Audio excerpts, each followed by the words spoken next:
Before the launch of Halo 3 in 2007, Bungie released a series of live-action shorts directed by Neill Blomkamp as advertisements for the game. These shorts were eventually put together in a 7-minute video called Halo Landfall. Hello, I'm Talon, and welcome to Favorite Features of Film, the channel that features features on the features of our favorite features. In this video, I'll be going over Halo Landfall and the story of its production, and it's a wild story, involving a squad of Master Chiefs performing a coordinated assault on Hollywood, a director losing an ear, and a Halo film that never came to be. But let's start at the beginning.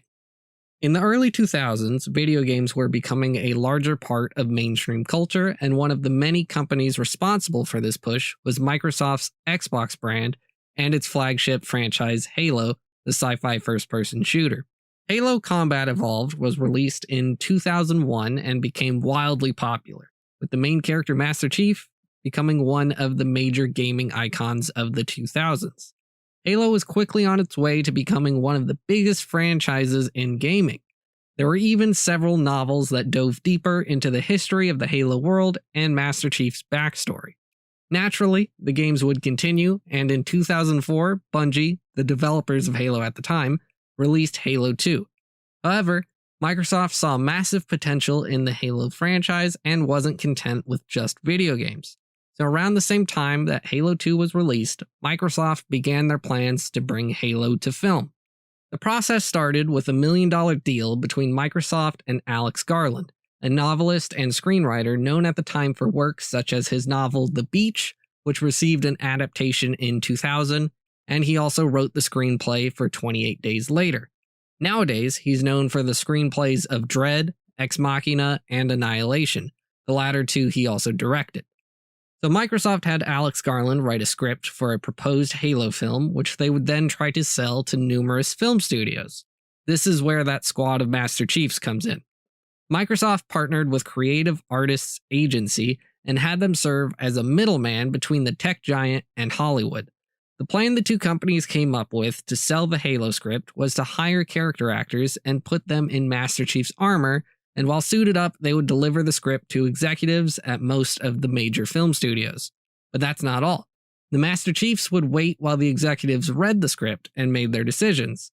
This put a time restriction on the entire process. The reason for this interesting approach had multiple driving factors. One, the showmanship would have executives feel like Halo was a big deal, which it was, but at the time, film executives might not have had the most positive view on gaming, so this was Microsoft's attempt to get around that. Two, the time constraint is classic marketing to induce the fear of missing out, which tries to get the buyer to make a quick decision. Three, the shotgun approach of sending the script to multiple studios could lead to a higher chance of the script being picked up by one of the studios, and if multiple studios were interested, it could lead to a bidding war, which would have Microsoft potentially receiving a better deal than what they were asking. So what exactly was Microsoft asking for the Halo script? Microsoft wanted a $10 million fee, input on the decision-making process, paid flights for Microsoft executives to check on the production of the film, tickets to the film's premiere, and control of the merchandising rights. On top of that, the studio that bought the script would have to provide a budget of at least $75 million. This proved too much for most of the studios, and at the end of the day, only 2 film studios were interested in making a Halo film, 20th Century Fox and Universal Studios. But 2 interested studios is still enough to lead to a bidding war. Not in this case, though. Fox and Universal agreed to co-finance and distribute the film, with Universal handling domestic distribution and Fox handling international distribution. With the backing of 2 film studios, the Halo film was on its way to being made. The first major event in the Halo film's production was Peter Jackson signing on to produce the film, with special effects company Weta Workshop doing the effects for the film. At some point, Guillermo del Toro was attached to direct, and D.B. Weiss, one of the duo that brought us the Game of Thrones TV series, would be reworking the script.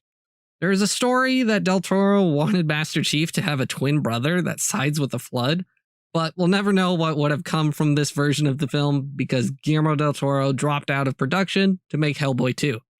Reportedly, Microsoft wanted Peter Jackson to direct, but Jackson wanted to bring fresh talent to the project and suggested Neill Blomkamp direct Halo as his first feature-length film. The studios agreed, and Blomkamp was confirmed as director. Now let's circle back to Halo Landfall, the live-action shorts directed by Blomkamp. Landfall reportedly served as a test run for Blomkamp before production would fully begin on the Halo film. Landfall takes place before the beginning of Halo 3 and features a team of ODST fighting against the Covenant as they attempt to track where Master Chief is going to land. Landfall is full of props built for the shorts and presumably planned to be used in the film. The props included replicas of the weapons from the games and a functioning Warthog, one of the iconic vehicles from the games. The Warthog is prominently featured in Landfall, with the ODSTs zooming through the battlefield while taking fire from enemy forces, and things did not go smoothly when filming with the Warthog. For the scene, obviously they had a stunt driver operating the vehicle while Blomkamp and the director of photography were strapped in the back. And let me just share this quote from an interview Blomkamp did with Game Informer. Then the stunt driver hit a bump at really high speed and launched both of us up out of the back of the Warthog.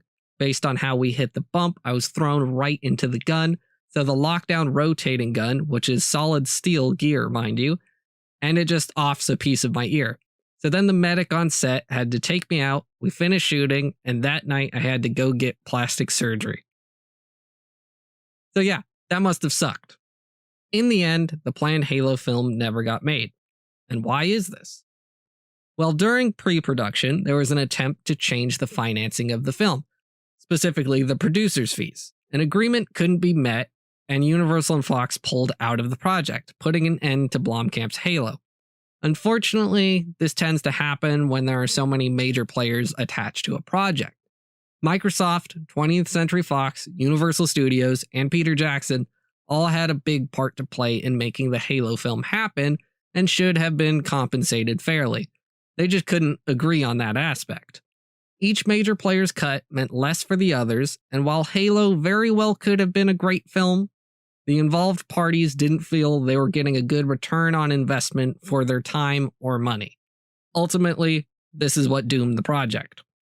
On the bright side, after the Halo film fell apart, Peter Jackson and Neill Blomkamp worked together to create District 9, so at least some film came from this. As for the Halo franchise, more people were attached to productions, like Steven Spielberg and Ridley Scott, and a few adaptations have been made, none of them films, but those are topics for another video. Thanks for watching this video. If you want to dive deeper into the topic for yourself, the links to all of my sources will be in the description below, and if you're interested in hearing more about the other Halo adaptations, stay tuned for that. I had originally planned to cover them all before the new Halo show premiered on Paramount+. Unfortunately, I didn't have enough time to work on them, so instead I will be releasing the videos alongside the first season of Halo, and I will finish with an overview of the new show, and possibly a ranking video, but I'm not sure on that one yet. Again, thanks for watching, and see you next time.